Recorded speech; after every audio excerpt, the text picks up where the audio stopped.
আঁচল টানার সময় সেফটি পিনে অসাবধানতা বশত কেটে গিয়েছিল।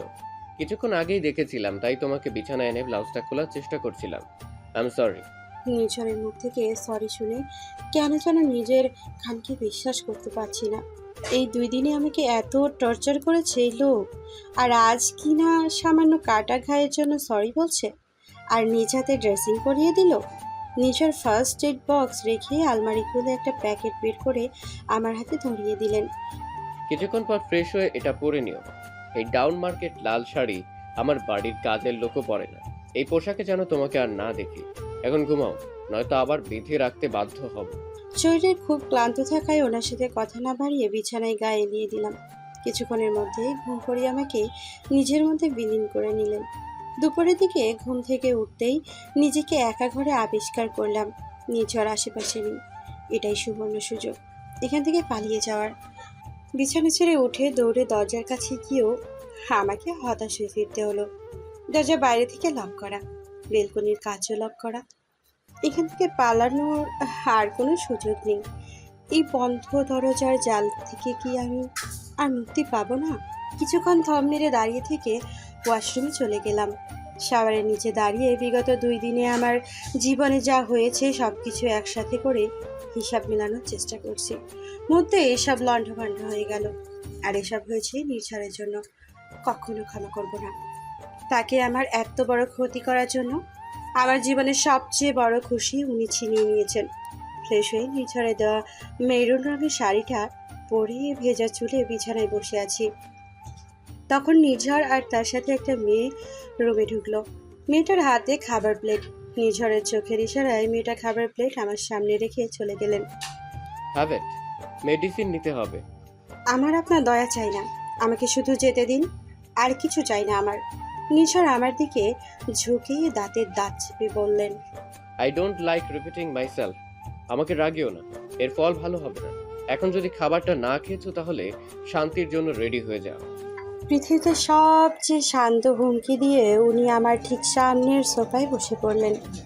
ভয়ে বড়সড় একটা ঢোক গিলে আমি খাবার প্লেটে হাতে নিলাম। কাল সকাল থেকে না খাওয়া, তাই ভীষণ ক্ষুধা পেয়েছিল।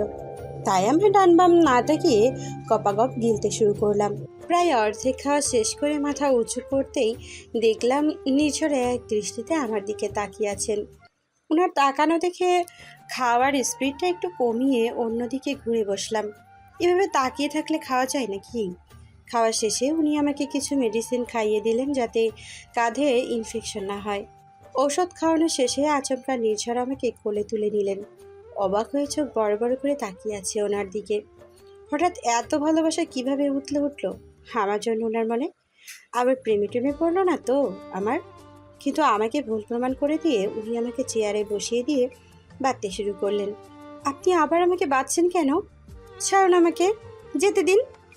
বিয়ে ভাঙতে চেয়েছিলেন, দেখেন বিয়ে হয়নি। এখন কেন আমাকে কয়েকদিন বানিয়ে রেখেছেন? ভুলে গেছো? তোমাকে বাঁচতেও দেবো না, আর মরতেও দেবো না। কিন্তু কেন? কি শত্রুতা আমার সাথে আপনার? কে শত্রুতা জানতে চাইছো? তাও আবার তুমি? Leave it. তুমি একটা খারাপ মেয়ে, তাই তোমার সাথে এত কথা বলার ইচ্ছে আমার নেই। আমি যখন এত খারাপ তাহলে কেন আটকে রেখেছেন? ছেড়ে দিন। তুমি আমার নেশা, তৃষ্ণা। আর নেশা খারাপ হলেও সেটা ছাড়া যায় না। আমি কিছু বলতে যাব তার আগেই বাইরে থেকে একটা মেয়েলি কণ্ঠ ভেসে এলো। নিচক কালো অন্ধকারে মনে হলো একটা আশার আলো ফুটে উঠেছে। আমি চিৎকার করতে যাব তার আগে নিঝর আমার মুখে কষ্টেপ লাগিয়ে দিলেন। কষ্টে আমার ভিতরটা দুমড়ে মুচড়ে যাচ্ছে। আর একটা মানুষ কতটা খারাপ হলে এমনটা করতে পারে? উনি দরজার বাইরে থেকে বন্ধ করে চলে গেলেন।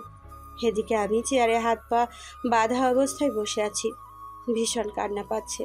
হঠাৎ করে আমার ছোট্ট পৃথিবীর এত কষ্ট এসে জমা হলো। স্নিগ্ধা, তুমি এখানে? নির্ঝর ঘর থেকে বেরিয়ে সিঁড়ি দিয়ে নামতে নামতে নিচে দাঁড়ানো স্নিগ্ধাকে বলল, তুমি দিন দিন বড্ড পথ হয়ে যাচ্ছ, ভুলে যাচ্ছ আজকে আমাদের ঘুরতে যাওয়ার কথা ছিল। Oh, I am so sorry Snigdha. আসলে কাজের চাপে একদমই ভুলে গিয়েছিলাম। তুমি সব ভুলে যাও, তোমাকে মজাটা বোঝাবো। তবে হ্যাঁ, বিয়ের পর আঁচড়ে বেঁধে রাখবো একেবারে। ওকে রেখো, এখন চলো যাই। নির্ঝর স্নিগ্ধাকে নিয়ে বাড়ি থেকে বেরিয়ে গেল। তারা স্নিগ্ধার পছন্দের রেস্টুরেন্টে যায়। পুরো সন্ধ্যা একসাথে কাটানোর পর রাত 8টার দিকে স্নিগ্ধাকে বাড়িতে ড্রপ করে নির্ঝর তার বাড়িতে চলে আসে। নির্ঝর ঘরে ঢুকতেই দেখে তৃষ্ণা চেয়ারেই ঘুমিয়ে আছে। তৃষ্ণার কাছে গিয়ে হাঁটু ভেঙে বসে পড়েছে। তৃষ্ণার মুখ থেকে স্কচ টেপটা আলতো করে খুলে দিল নির্ঝর। তৃষ্ণার চোখে মুখে এসে পড়া চুলগুলোকে আঙ্গুল দিয়ে সরিয়ে তৃষ্ণার মুখটা উন্মুক্ত করলো। তৃষ্ণার মুখে স্থির দৃষ্টি রেখে তৃষ্ণাকে নিখুঁতভাবে পর্যবেক্ষণ করছে নির্ঝর।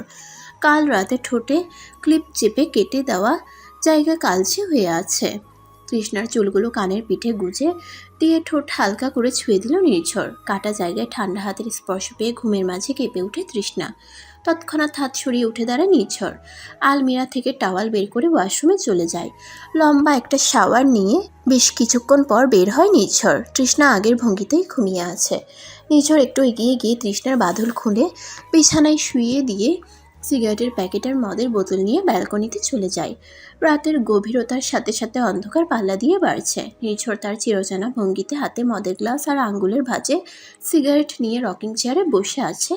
মদের গ্লাসে চুমুক দিয়ে আর মাঝে মধ্যে সিগারেটে টান দিচ্ছে। সিগারেটের ধোঁয়াগুলো রাতের আধার তার মধ্যে মিশিয়ে নিচ্ছে। বেশ কিছুক্ষণ সময় ব্যালকনিতে কাটিয়ে দিয়ে মদের বোতল প্রায় অর্ধেক শেষ করে উঠে পড়ল নির্ঝর। ঢুলো শরীরে ঘরে গিয়ে বিছানায় ঘুমন্ত তৃষ্ণাকে দু চোখ ভরে কিছুক্ষণ দেখল।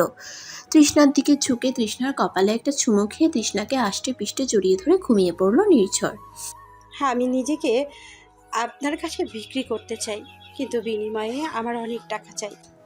নির্ঝরের বাড়ির দরজায় দাঁড়িয়ে নির্ঝরকে কথাটা বলল তৃষ্ণা। নির্ঝর হতভম্ব হয়ে তাকিয়ে আছে তৃষ্ণার দিকে। সে তার নিজের কানকে বিশ্বাস করতে পারছে না। তৃষ্ণার এইমাত্র বলা কথাটা কি সে আদৌ ঠিক শুনেছে? কোন খেয়ালে হারিয়ে গেলেন? আপনি তো চাচিকে মাত্র 5 লাখ টাকা দিয়ে আমাকে কিনে নিয়ে এসেছিলেন, তাই না? কিন্তু আমি এতটাও ভ্যালুলেস নই যে আমার দাম মাত্র 5 লাখ টাকা হবে। আপনার এত কথা আমি শুনতে চাই না। আমি শুধু টাকা চাই। যদি টাকা দিতে পারেন তবেই আপনার কাছে থাকবো আর আপনার সব কথা শুনবো, নয়তো পালিয়ে যাব এখান থেকে। এমন বলো শুধু। 20 লাখ টাকা দেবেন আমাকে, বিনিময়ে আমি আপনার সব কথা শুনবো। এসে পড়লে তো নিজের লেভেলে। You are still valueless to me. পেয়ে যাবে তোমার টাকা। আজকে দিনের মধ্যে আমার 10 লাখ টাকা চাই, বাকি টাকাটা কিছুদিন পরে হলেও হবে। নির্ঝর তৃষ্ণার ব্যবহারে কিছুক্ষণ থম মেরে দাঁড়িয়ে তৃষ্ণার মুখ বরাবর স্থির দৃষ্টি রাখে। তৃষ্ণার এই রূপ তার মেনে নিতে ভীষণ কষ্ট হচ্ছে। সে জানতো এটাই তৃষ্ণার আসল রূপ, কিন্তু সেই রূপটা নিজের চোখে দেখতে তার কলেজাটা ছিঁড়ে যাচ্ছে। তবুও নিজেকে যথাসম্ভব শান্ত রেখে নির্ঝর তৃষ্ণার দিকে তাকিয়ে একটা তাচ্ছিল্যের হাসি হাসল। দুপুরের মধ্যে 10 লাখ ক্যাশ পেয়ে যাবে। নিজের সাথে আর কথা না বাড়িয়ে পরে ওপরের ঘরে চলে এলাম, যেখানে আমাকে আটকে রাখা হয়েছিল। তৃষ্ণার যাওয়ার দিকে এক দৃষ্টিতে তাকিয়ে আছে নির্ঝর। জীবনের দ্বিতীয় ধাক্কাটা সে আজ পেল তৃষ্ণার আসল চেহারাটা দেখে। এতদিন তৃষ্ণার প্রতি করা অত্যাচারের জন্য নির্ঝরের মনে অনুশোচনা কাজ করলেও আজ যেন সেটা কোথাও মিলিয়ে গেল। এখন নির্ঝরের মনে হচ্ছে সে যা করেছে একদম ঠিক করেছে।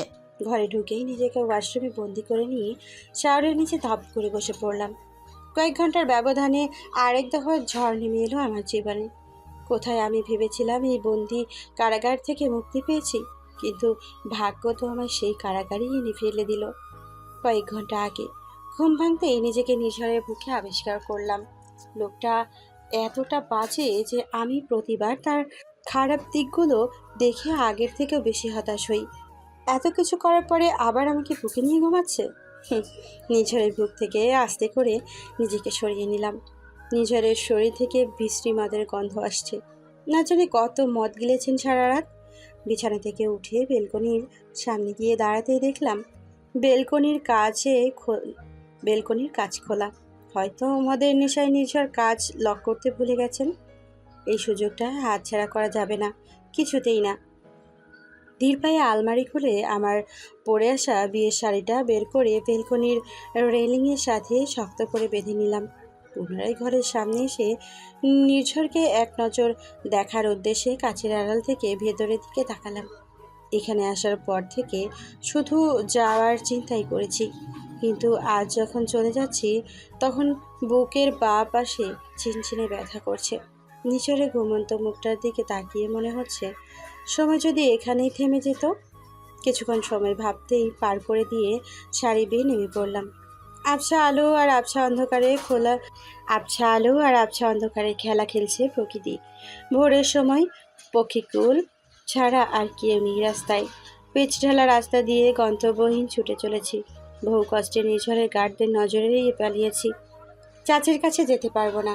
চাচি আবার নিঝড়ের কাছে ফিরিয়ে দেবে। এখন আমার একটাই যাওয়ার জায়গা আছে, তনয়। একমাত্র তনয় আছে যে আমাকে নিঃস্বার্থভাবে বিশ্বাস করে, আমার কেয়ার করে। তনয় আমাকে ফিরিয়ে দেবে না। আমার সমস্যাটা বুঝতে পারবেন।